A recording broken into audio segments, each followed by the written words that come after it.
Thank you. Good evening, everyone. We'll start the meeting if that's okay. So do a bit of housekeeping. Welcome to today's meeting of Income Management Subcommittee. This is a public meeting and members of the public and press are permitted to report on the proceedings. Reporting includes filming, photographing, making audio recording and providing commentary on proceedings. Please note this meeting is recorded and streamed live. These recordings are published on the relevant meeting page of the Council's website. By choosing to attend this public meeting, you are deemed to have given your consent to being filmed or recorded and for any footage to be broadcast or published. If the alarm sounds, the premises must be vacated immediately. Do not spend time collecting personal belongings. All emergency escape routes are clearly signed. Once you have left the building, the assembly point is in the High Street opposite the Guildhall. Members and other speakers are reminded to use their microphone when speaking. So, do we have a appointment of substitutes? Thank you, Chair. Yes, we've got one substitute tonight, and that's Jill DeSarah. She's here for Adrian Gregson. Thank you. Any declarations of interest? Okay, so moving on to public participation. Do we have any public speakers? Yes, Chair, we've got two speakers tonight, both here to speak on the same topic. We've got Richard Coopey and we've got Laura Maddock, and they're sat at the back of the room. So if you'd like to invite Richard to come sit at the table, yes. And obviously he's got his opportunity to speak to you. Okay. So Dr. Richard Coopey, would you like to come forward and take a seat, please?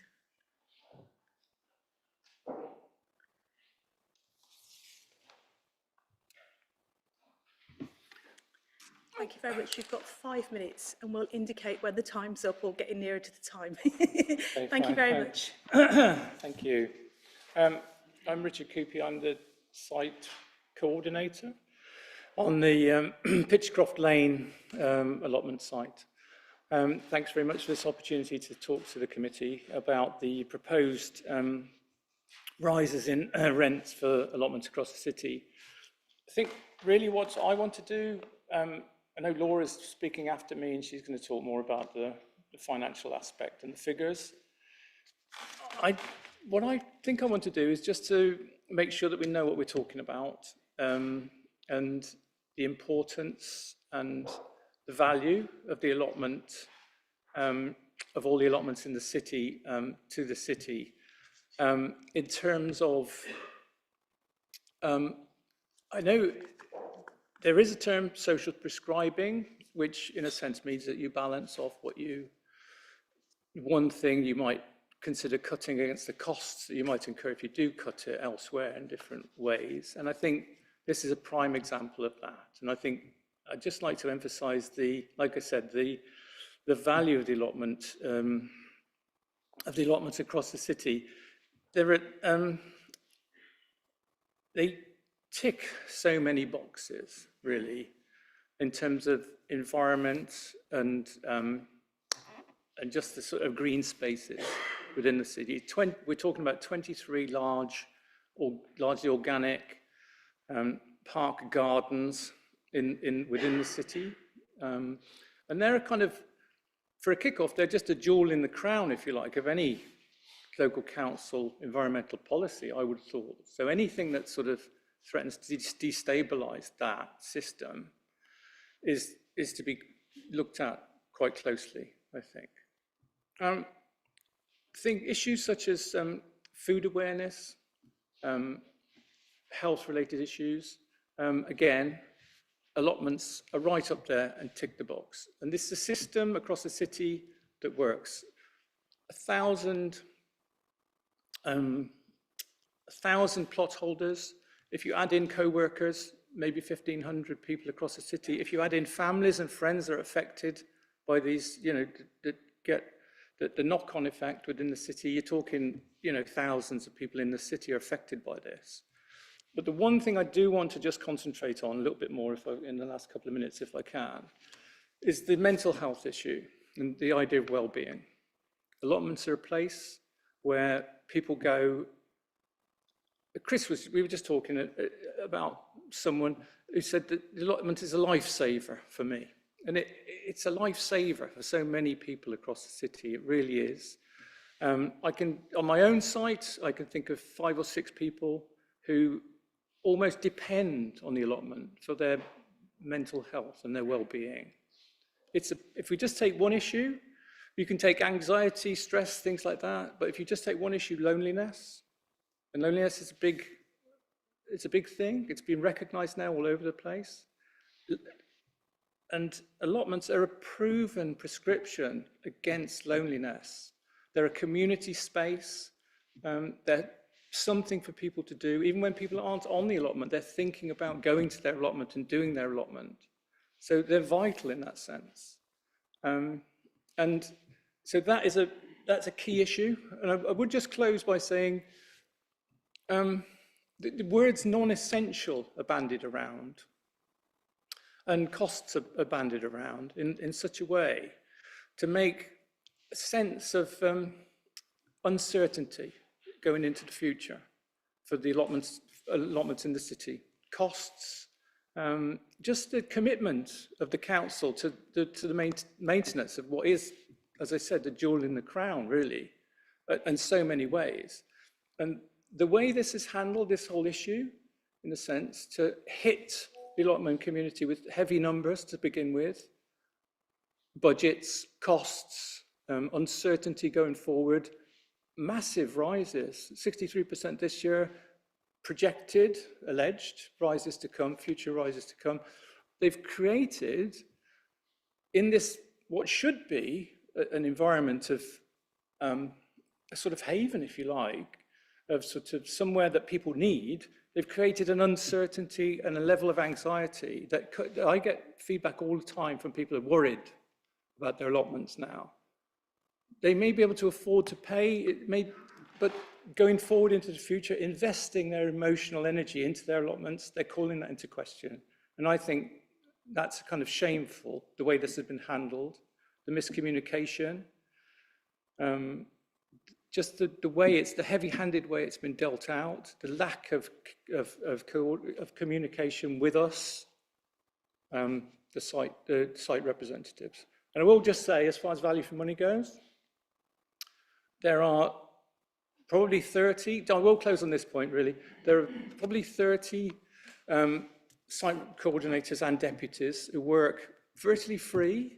So for every £1 I think the council spends at current rate, they get maybe £3 or £4 free labour from us, because we do all the coordination, management and administration on the ground on the allotments. Okay. Thank you very much, Dr. Copey. We will come back to you with a response in due course. Thank you very much for your contribution. Can I call Laura Maddox, please? Thank you. Same with you, it's 5 minutes and we'll give you the... Put me off, it's fine. Thank you very much. Good evening, my name is Laura Maddock. I'm the site rep for the Purdgeswell allotments, and I'm here to represent the tenants from Worcester who have reached out for my help. This includes all the members from my own site, which is currently at 122 tenants, with nearly the same amount of co-workers and families, as well as tenants from the other 22 sites around Worcester. Please see the petition for more details. In October, the council put forward a proposal to you to increase the allotment fees over the next 3 years from £72 to £190. We were told this was passed and a done deal. I'm going to show you how the data they provided to justify the increase is inflated, misleading, and at parts incorrect. First of all, let's look at the benchmarking data. They provided a table of data comparing Worcester to local and national allotment fees. But what they had to say about it was misleading and divisive. They have tried to compare Worcester concession rates to local authority of Droitwich, saying that they allow a smaller concession rate at only 11%. However, their allotment fee is nearly half the price of ours already at 43. So why are we comparing? They then say that Exeter charge way above us at a fee of £116, the highest priced allotment they could find nationally. And yet they still aim to price Worcester above this. May I also add that the council neglected to tell you that Exeter charge nearly 50% less if water isn't used, making actually a full plot £67 a year. This is the figure they should have used in their table. They are manipulating the data to try to support their extortionate and unjust rise in fees. Only 4 out of the 9 councils, including Worcester, in the data provided, showed that an admin fee was charged for new tenants. Lincoln and Canterbury, who were 2 of the highest charging sites and who the council used as a benchmark to inflate Worcester's fee, do not have an admin fee. Therefore, it would be wrong to judge the cost of allotment fees without taking into consideration the admin fee. Whilst we're on the subject of admin fees charged to new tenants, of which there have been numerous since I have become rep, I cannot see this income that was included in the Worcester Council's costings. They talk about an income from allotment fees, but not the income from an admin fee. Where has this money gone? Why is this not included in the account shown to you and us? This sum of money may be quite considerable. Let's look at the deeper into the staff admin costs. There are people on the list given to us that I have never spoken to. Who are they? Why are so many levels of management required to run the allotments? Wasn't the allotment officer's role created in order to diminish the need for so much council personnel? And yet the list seems to be getting longer and longer, and none of them have any horticultural experience. This in itself creates much frustration for the tenants, as well as wasted time and money. The tenants on our site do all the maintenance work. They clear plots, they fix fences, they fix gates, they fill in the potholes. We do all of this because we love our site. Yet in the data provided to you, the council, you are led to believe that they are doing these jobs. I spoke to at least 4 other site reps who all agree that no day-to-day maintenance work of the allotment site has been carried out by the council. I even arranged for 2 full days of volunteers from Bosch to come and help us on our site. The council are prepared to increase the allotment fees so that tenants can pay more for the privilege of maintaining their own site. The water rates were presented to you as inflated or estimated. Why? Surely the council have a water bill. We as site reps have asked for this data and are still waiting.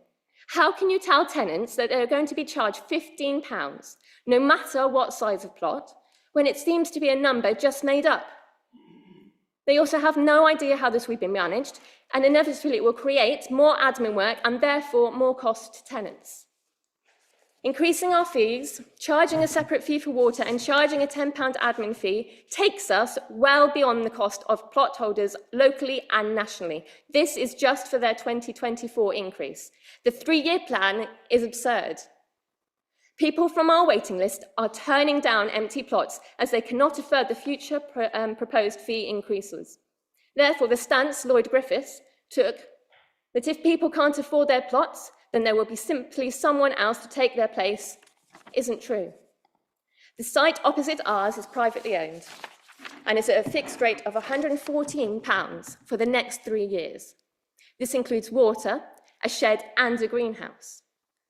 I suggest to you that the proposed increase in admin fees is based on inflated figures and not representative of the actual work carried out on the sites. The water fee is a made-up figure, which they have no idea how to charge for or regulate. Their benchmarking data has been used to mislead you, and time and money is wasted by the lack of horticultural knowledge and council have, who are charging their wages against the allotments. Thank you. Perfect timing. Thank you so much. Thank you. And you'll get a response in due course. Thank you. You're all very welcome to stay for the discussions that are about to follow. Thank you. So, shall we move to the minutes of the last meeting?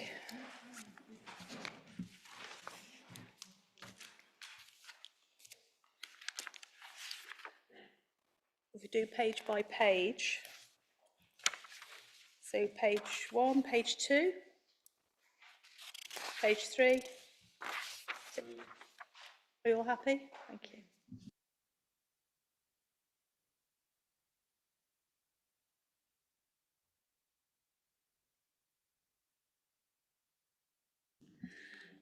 So moving on to item number 5 on the agenda, which is the proposed fees and charges. I've got a couple of thoughts and comments that I want to make about on this, but shall we go through the discussion first, and I can perhaps make some comments afterwards? Is everybody okay with that? Oh, okay, sorry, Mark. I'm jumping ahead. Thank you, Chair. As in previous years, this is the committee's opportunity to review the proposed fees and charges which have been reviewed by each of the council services in light of the charges levied by the local competitors and bearing in mind the cost of delivering the service. Once these have been reviewed, they'll then go forward, as it says in the recommendation, to P&R on the 6th of February to be ultimately approved by full council on the 20th of February. There's clearly a huge amount of detail in the appendix, reflecting the breadth of services that the council offers. So happy to take any questions on anything specific. The report itself notes that broadly the individual fees have been increased in line with inflation, which when we prepared this before Christmas we estimated at 6%. Since then inflation has dipped a little, but surprisingly last month increased back up to around 6%. There are also a few charges which are subject to a zero increase, and those are generally ones that are set by government rather than the council itself, particularly in planning and some of the licensing areas.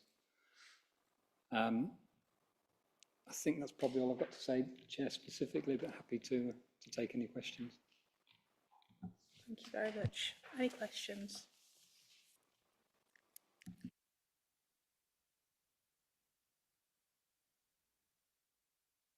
Thank you, Chair. Could I just ask, but I don't have that detail in front of me, what is the current level of subsidy that the council does provide for these allotments, if there is one? Okay. Currently, the council offers two levels of subsidy, at 25% and at 50%. And those are subject to conditions which are broadly from memory. 50% is people who are students, for example, or have reached a particular age, which I think currently is about 62 from memory. The next category, 25%, is for people who are on a range of different benefits. The proposal is to change that, to remove the 50% discount and just have a single rate of 25%. Thank you. Yes. Sorry, just a little supplementary. So there will be some allotment holders who don't get a subsidy at all, is that correct? Absolutely. If it's someone who's working and not on a credit. working of a working age, Yeah. and not on any benefit, then they will be paying the standard rate. So do you know what proportion of people fall into that category? Is that something that you know? I think Lloyd's got the figures rather than me. It's just in general, I mean... Yeah, you know. so as of September, there were 264 plot holders who were benefiting from a concession out of about 940.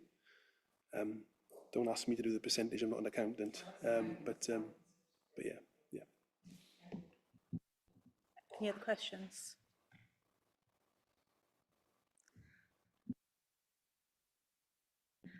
I've got a few questions and a few concerns, if that's okay. My concern is about, and we had a meeting, myself and the Vice Chair, we had a meeting with officers relating to the concessions because I was concerned about the list of those benefits. There were missing some up-to-date benefits, which were the universal credit. And there was a discrepancy between those that could get the concession with regards to disability benefit. So that's now been amended by officers. So it's now a full comprehensive list of concessions. My concern is that those who are on concessions on means tested benefits are those who are really struggling in society, and an allotment is often a lifeline for putting food on their table. And as well as other health issues and mental health issues, but it is a case of being able to put food on their table. And I would propose that for that group of people who are on those concessions, that should be increased to 33%. It is just a very small number of people, but it will make a huge difference. So that was the one amendment I was going to put forward. There is another amendment with regards to the first concession group as well, the age range. So shall we have a discussion about the concessions first, do we think? Yeah, happy with that. Heather? Yeah, sure. I think, thank you, Chair. And we shared those similar concerns, didn't we? In terms of the absolutely the absolute necessity for us to consider the concessions for that particular group in terms of the current economic circumstances and the fact that it is a lifeline. And in the same breath, we had that second discussion around whether our concessions should be means tested for all, and quite rightly there are people who qualify who may not need a concession or as opposed to those who are. So it's important we have that discussion. Thank you. Yes, Councillor Stanley. Chair, thanks very much. I think a very powerful case has been made around the issue of loneliness here, which I think is actually, it may be one of those things that when we've discussed this particular issue over the last few months, I put my hand up, I didn't probably, kind of look at that with the seriousness that it deserves. Clearly, as has been made clear by our friends at in the public speaking, there are a number of people who look upon this as something that gives them purpose and meaning, and actually, they can meet with people, and that's something that should never be trivialized. It's actually, quite important. So whatever we can do, I mean, I'm perfectly content to run with the suggestion you have. If it has support amongst the wider council, then fine. I know this can only impact on a really small number of people, and there will be others who, in a more benign world, we could help if possible. But I think we need to grasp the opportunity, to make that gesture towards some people who are quite challenged, shall we say, in their daily lives. Thanks, Councillor Stanley. Councillor Murray? Thank you, Chair. Yes, again, I completely agree about the enormous benefit allotments bring to the people that use them, and also the biodiversity that it improves through having allotments. And I would hate to see the downfall of the allotments through the price increases.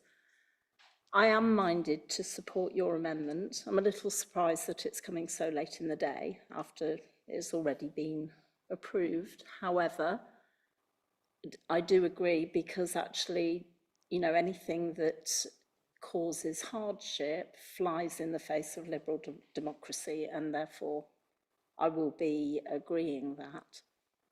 We're watching the council struggle. They're having to rob Peter to pay Paul, and that is not a reflection on the council. That's a reflection on the funding that's coming through from the government. It's a top-down thing, and it's difficult, but we don't want to see anybody suffering. I have got a concern for middle-income people, the people who aren't on benefits, who have to suffer these enormous price increases. But there's nothing we can do about that because it's already been agreed. So, thank you. Thank you, Councillor Murray. Yeah, thank you, Chair. I mean, it is, really important. I mean, there's a couple of things to point out, I think. I mean, any decision we make this evening, obviously we're only a subcommittee and an advisory committee. So, and the decision isn't final. It goes to PNR.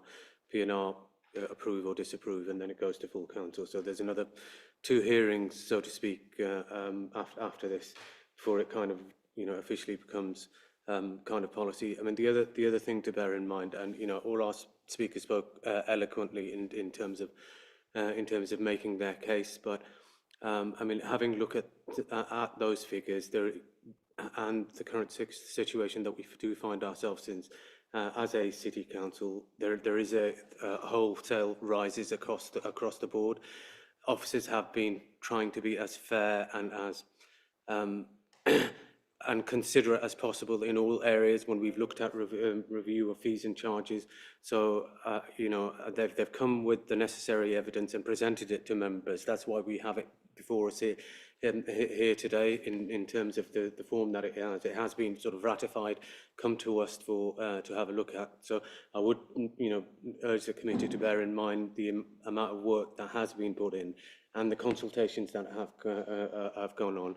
To some they are fair, to others they aren't fair, and it's the predicament that we find ourselves in, that the central precept that we're getting from central government is being reduced year on year and year on, and we're faced with that difficult choice of trying to balance the budget each and every year, trying to be take some from here, take some from there, just to make our budget balance.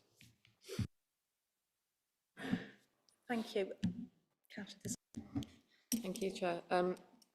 So there is, I think, also an idea to review whether or not the age-related subsidy should be means tested. Is that correct? No, because I think the proposal that I'm going to suggest is that the age criteria becomes state retirement age, because at the moment, if you are of an age, say of state retirement age, and you're on a low income, you're entitled to claim a means tested benefit of pension credits. So as it stands at the moment, the way the policy is drafted, if you're age 61 and still working, you're automatically entitled to the concession. So I just think that that's a little bit, I don't know, I'd like to hear what people's views are, but I think we need to tighten that up really to make, I'd like to hear people's views. Can I just clarify the position on the age-related concession? Oh, that's fine. Just some members are in the picture. So probably 18 months to 2 years ago, there was a policy change and a decision taken that we would increase the age-related concession year on year over the next several years to get it to 67. So as you rightly say, I think currently it's 61 or 62. If you're above that age, you receive it. But what we'll be doing is year on year increasing that up until state pension age. So it will get to 67, but obviously it will take some years to get there. So I'm still slightly mystified then, because there are quite a large number of older people who are not at all hard up, and yet we offer them a concession because they're a certain age. You know, I go along and get my free prescription whenever I need anything, because that's what it is. If I don't even think I could pay if I wanted to. I don't know, but I don't really need it.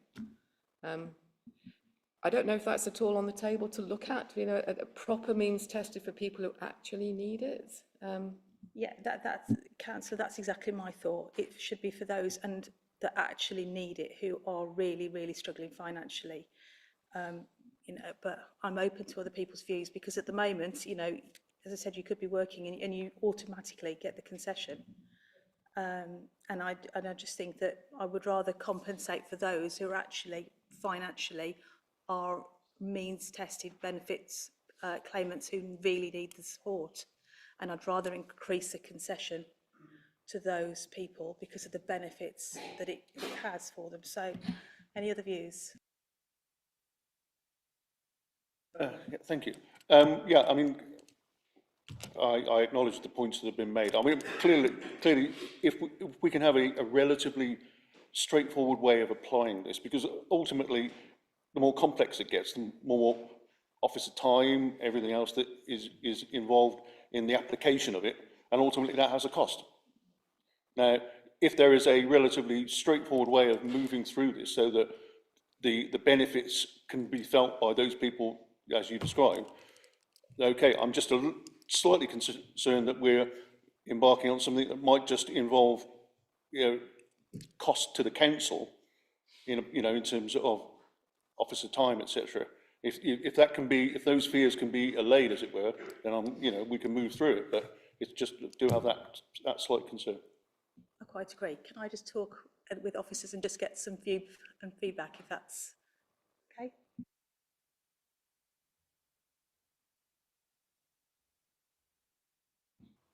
Sorry, Chair, in terms of the first of those changes around the old age, the pension age issue, I don't see that's going to be going to make any more or less complicated for you, whether it's 65 now or normal retirement age now, as opposed to going up gradually through time. I don't think it's going to make any difference really in terms of complexity of administration.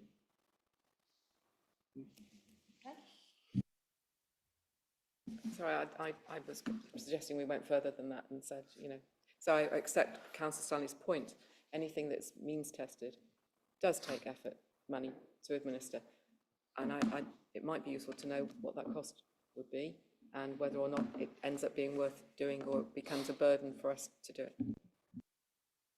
Just on that point, Chair, you'll recall from the discussion at the Policy and Resources Committee that what we agreed was that we would apply these charges in this year, and then each of those areas where we were looking at these kind of proposals were over 2 or 3 years, and that before we move on to the next stage, we would have a review of the impact and consider where we got to, and then you know, have another look at that. So the opportunity to review the impact of these proposals will fall during the course of next year before we make a decision as to whether to continue with that strategy or change tack. So there will be later opportunities to do that. Yes, if we go down the means testing route, it's more complex and some cases will become very subjective and very difficult to do. So I accept that. I couldn't possibly try and quantify that. It applies in certain cases that we do it, but there are generally fairly formal set processes that we go through, and they can be quite arduous, not just for the officers doing the work, but for the people who have to submit all the information and so on. So, Councillor Riaz. Yeah, sure, Chair. I thought we had an existing mechanism of means testing for certain criteria anyway in place. So, I mean, how much extra burden would this place? The result will be there are people who are currently benefiting from the age criteria who would then have to transfer, and if they were on a means tested benefit, they would then be officer time, and obviously their time in applying for a different type of criteria. Sorry, do we have any idea of numbers at all, roughly? We've not got breakdown by age. Jill. Sorry to, so we've just, you know, introduced the free bulky waste collection for people on council tax credit. Is that a simple way to make that call? through you, Chair, it's a relatively simple way. It's simpler than a means test, yes, because we know those, we can easily check whether they're on council tax support, yeah. Okay, so are we looking at an amendment then that we're going to send off to P&R? Is that what we're suggesting then? I'm looking to Councillor Riaz. I think this probably a sensible suggestion through you, Chair, would be to obviously to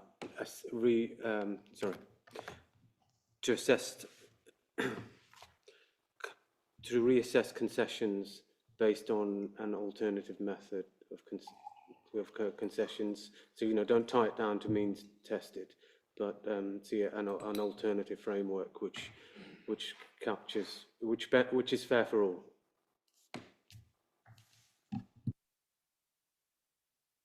Just to clarify then, Joe, are we saying that at the moment that we don't agree with the concessions as they are, and to continue with the existing concession arrangements until such time as we've come up with an alternative, or are we recommending those for the time being and then following it up with a review subsequently?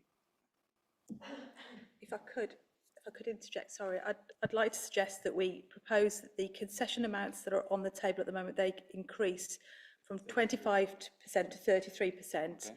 And then the age-related concession, we'll have a rethink about that. I think that should go back to for further reconsideration, because we need to get officers' input as to how that's going to affect in terms of implementation, and if it's what it's going to cost to implement, because we might be causing more trouble than we realise. So I think that as long as we can get the 33% on that, the concession based on the means tested benefit, and then the issue of the age, then I think that's got to come back at some point or be referred on.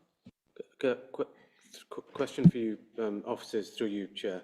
Obviously, in terms of, and if we delay, sorry, how does that work in P&R and then council, and then actually if we do a ratification at a later date, how does that affect the budget cycle? So the decisions that are being taken as we speak, they would come into force for the invoicing period October this year until September the following year. So there's time, obviously, but budget setting is the important thing. But I think we've got two things on the table, haven't we? We've got the proposal to increase the concession from 25% to 33%, and that's quite clear. I think there's agreement from all sides that's something that could be recommended to P&R. What I would suggest, and I defer to my learned colleague at the end of the table, is that we take a bit more time to work through the age-related criteria to look at what the impact of that is, and we bring that back to this committee at a later date. Yeah. I'm happy with that then, yes. Okay, so do we need to agree any wording to? We do. Microphone on. I think Lloyd summed that up quite neatly, and perhaps if we're going to vote on an amendment, you did obviously raise two things initially, and I think you might want to make clear again. The one was the concessions, as per the report, going from 25% to 33%. So if you perhaps just take that one first.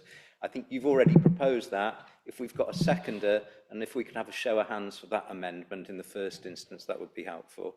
Right, okay. Okay, thank you, thanks. So shall we go to a vote on that?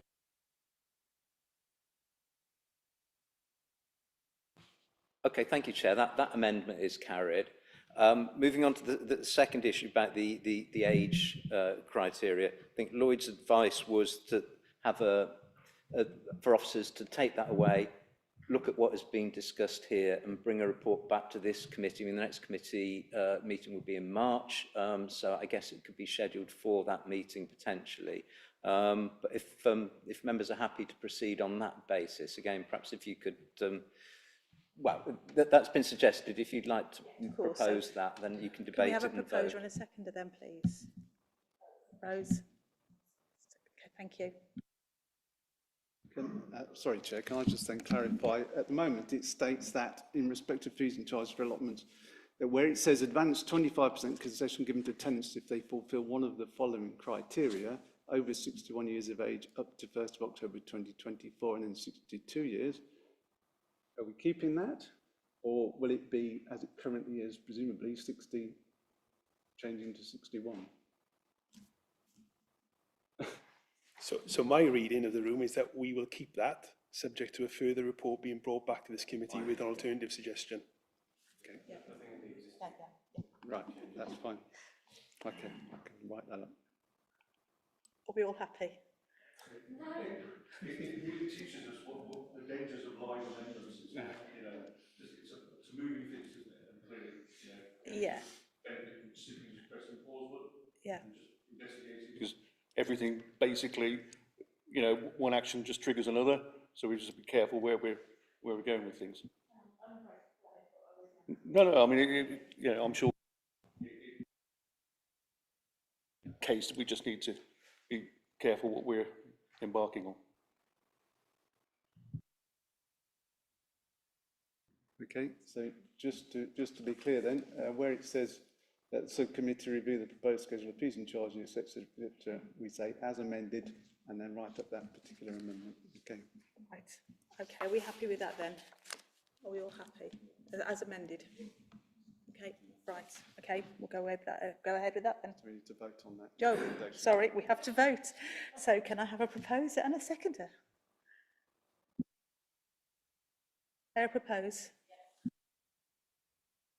Jill second. Thank you. Thanks. And a vote. And a vote. I am getting used to this. And a vote on that, please. Yep, all those in favour. Okay. Thank you. Right, we're moving on to the agenda. The next one is item number 6, which is Q3 performance reports.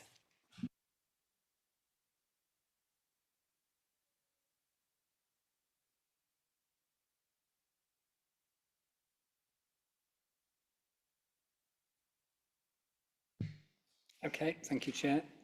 So this is the performance report for the third quarter.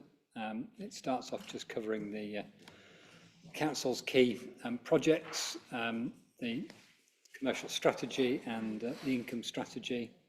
In terms of the commercial strategy, a separate report will be provided to the meeting.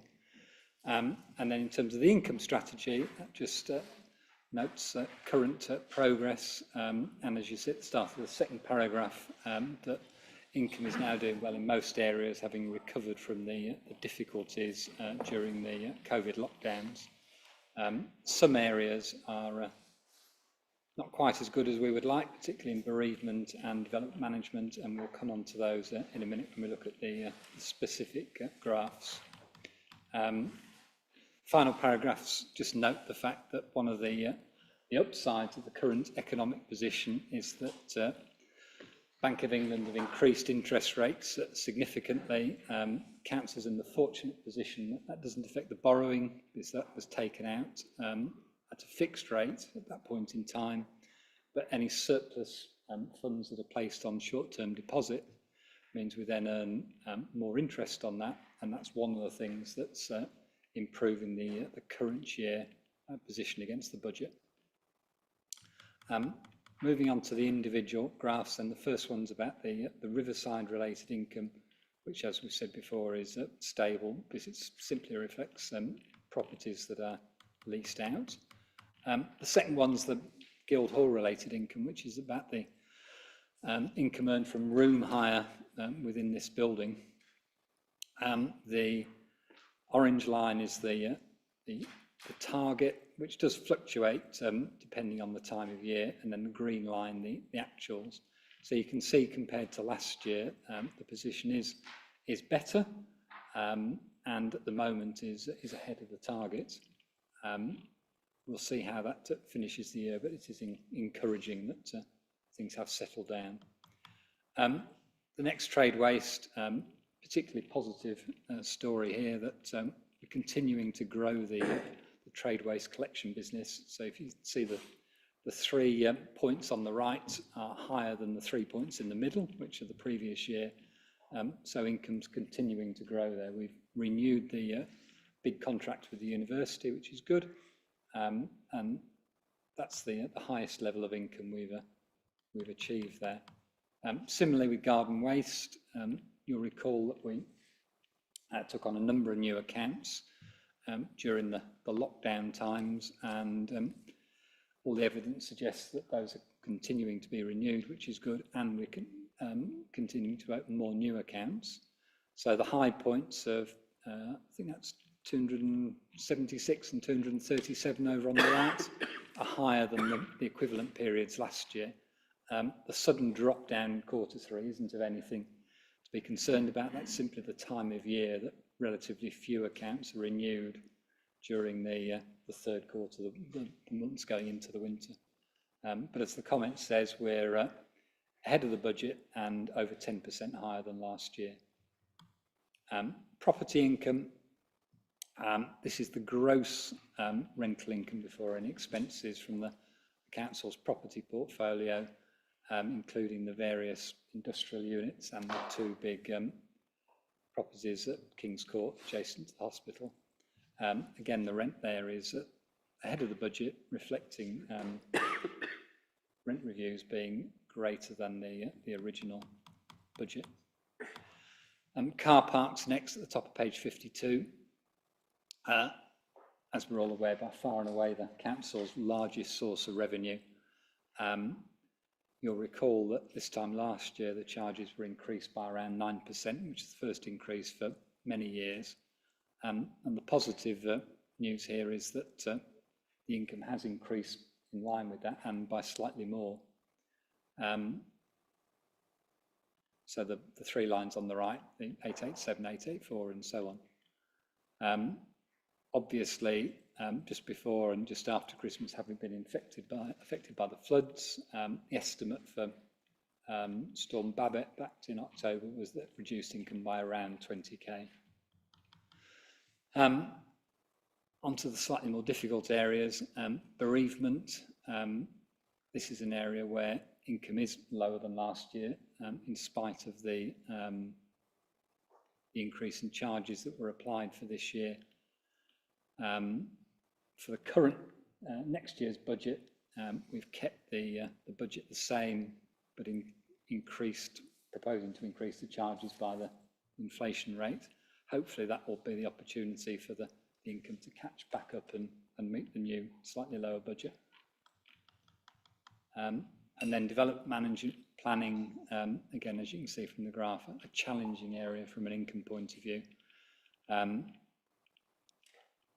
We're generally receiving fewer large planning applications than we have in the past, which is obviously then affecting the income, which is broadly steady, that green line going across at something just over £100,000 per quarter. But if you go back to the left-hand side of the graph, has been higher. And then last but not least, neighbourhood income. So this is the income we receive from third parties for work carried out by the council services team.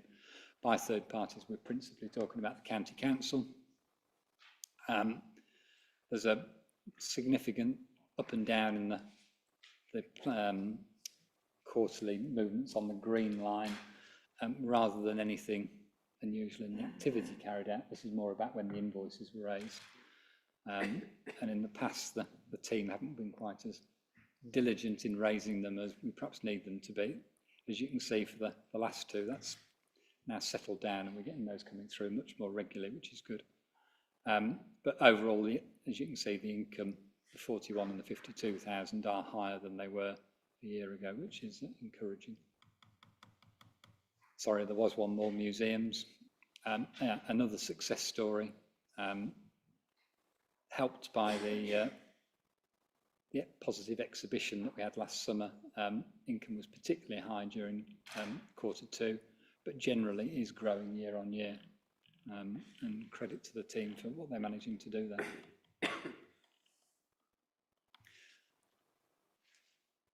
And I think on that point, happy to take any questions, Chair. Thank you, Mark. Any questions at all? Councillor Stanley. Chair, thank you. Q3 car parking, is that slight decrease that we've noticed? Historically, I've not had the opportunity to delve back into previous years. Is there something? Is there a kind of trend there that we can see? What I'm getting at is there something unique about there that may go on into the future, or is it historically something we can see going back previous years on that particular quarter? Is that, because clearly, if there, what I'm going to drive at here is the question about, do we still have the same commitment from the political leadership of the council now to maintain the capacity of the car parks going forward? I'll just comment briefly, and I think Lloyd may want to add to it. From an income point of view, the first 2 quarters of this year were higher than the budget, and the budget's based on the average pre-pandemic. In the third quarter, that dropped slightly. That's partly back to that estimate 20k due to the floods. The difficulty is understanding whether there's something more in that, and whether that's start of a reduction in income that may persist. And I think the next few months will be interesting to see whether Q3 was a blip or an indication of something that maybe settled down and that the first 2 quarters were unusually high. At the moment, it's just too early to tell. I can't let anything touch it.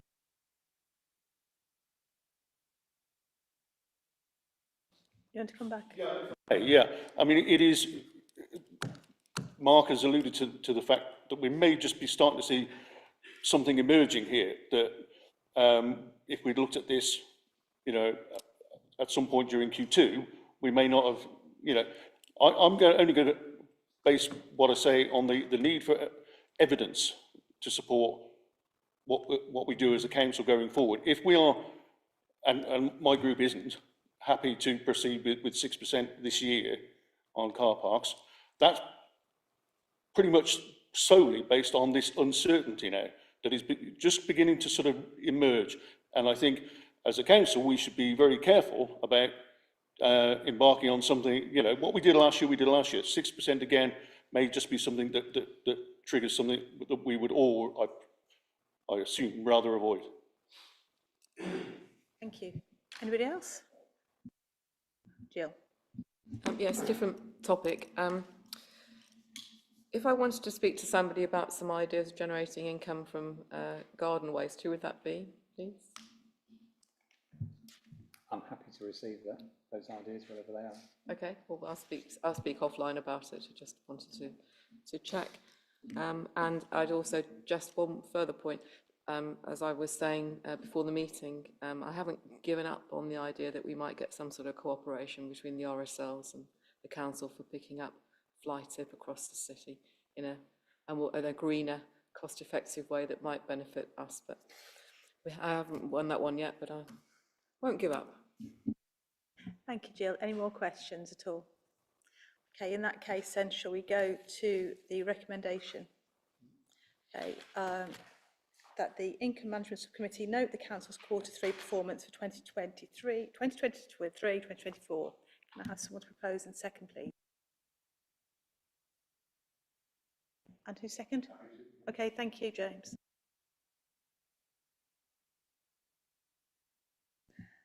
Okay, next item is the commercial strategy update. Okay. Thank you, Chair. Those who were with us at the last meeting will recall that I committed to revise the commercial strategy by the time of this meeting. I did as much as I could while digesting my Christmas dinner, but got so far, and then an internal review suggested there were some things which needed to be thought through a bit more. So I've got as far as just setting out a set of strategic principles, and we'll have the full final version at the next meeting. But it's worth just highlighting those for the moment and see if there is anything in here which members want to chew over in more detail. I'll just run through them very briefly then. So paragraph 2.3, we have taken a policy in recent years of increasing fees and charges by an annual inflation rate, but that's never been recorded or written down anywhere. That is the approach that we will take. So I want to actually codify and confirm that, and that of course will cover all types of fees and charges across the board. I think Mark would prefer 30th of September as the date rather than 31st of October because it's easier to work with, but we can change that.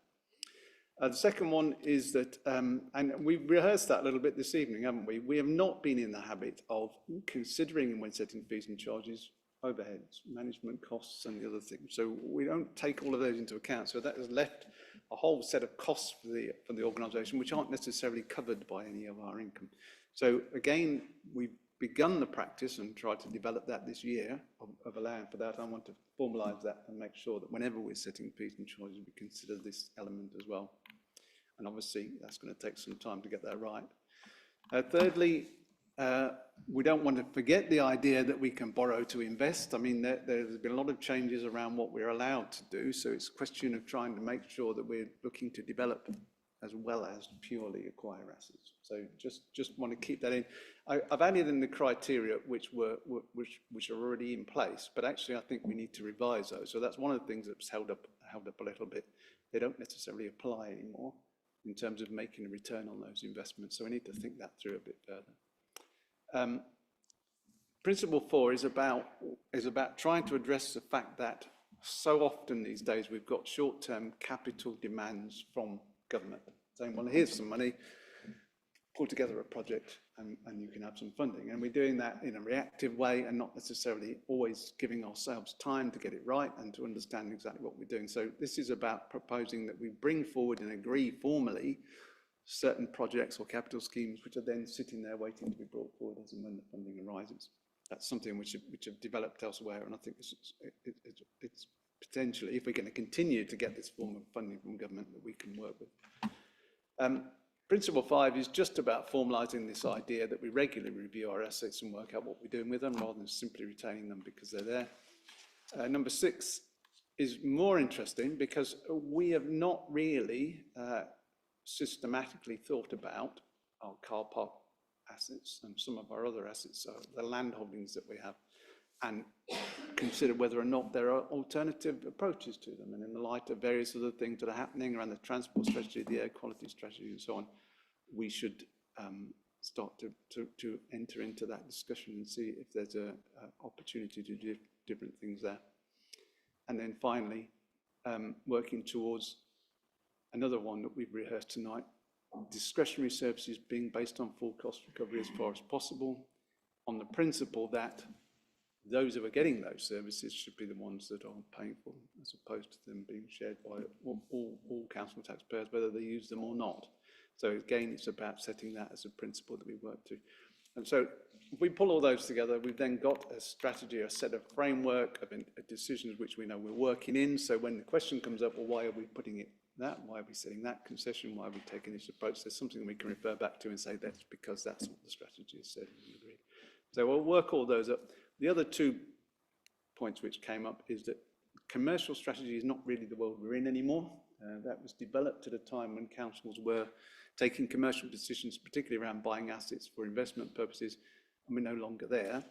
And I think, therefore, we should move this and the income strategy, which is complementary but separate, into a single document referred to perhaps as a business strategy for the council. So looking at what it is we're trying to do in terms of our delivery of non-statutory services and so on in a commercial way, in a business-oriented way. And then finally, we have for a long time relied on our procurement code but don't have a fixed procurement strategy. And if you look at what many councils have got and what government recommends in terms of business strategies, procurement is a key part of that. And we really are missing out. I think, Chaba, you've raised that point a couple of times previously. So I'd like to extend the strategy to incorporate a procurement aspect to it rather than have a separate procurement strategy we don't seem to be able to get off the ground. So bringing all that together, we should have something which is fuller and more considered.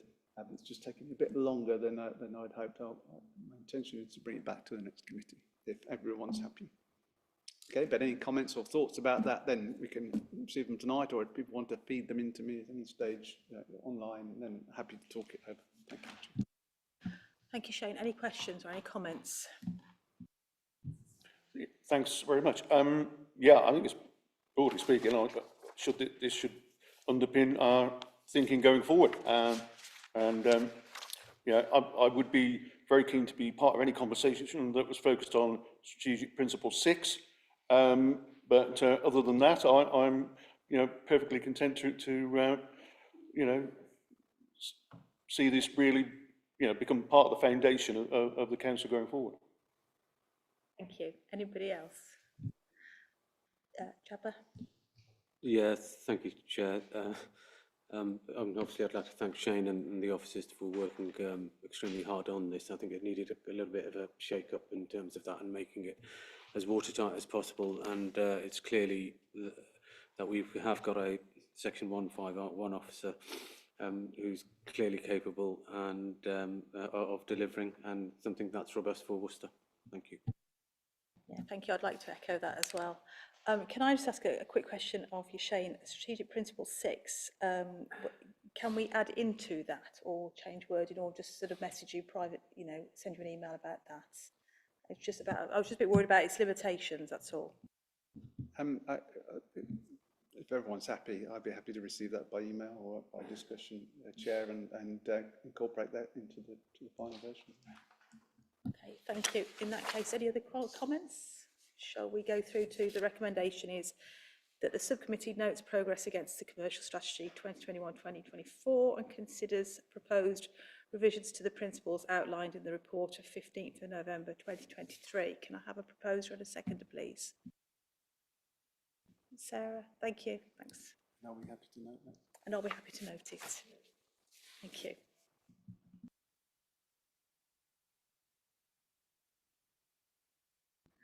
Okay, we're on to any other business. No, okay, and we're now on to items involving the disclosure of exempt information.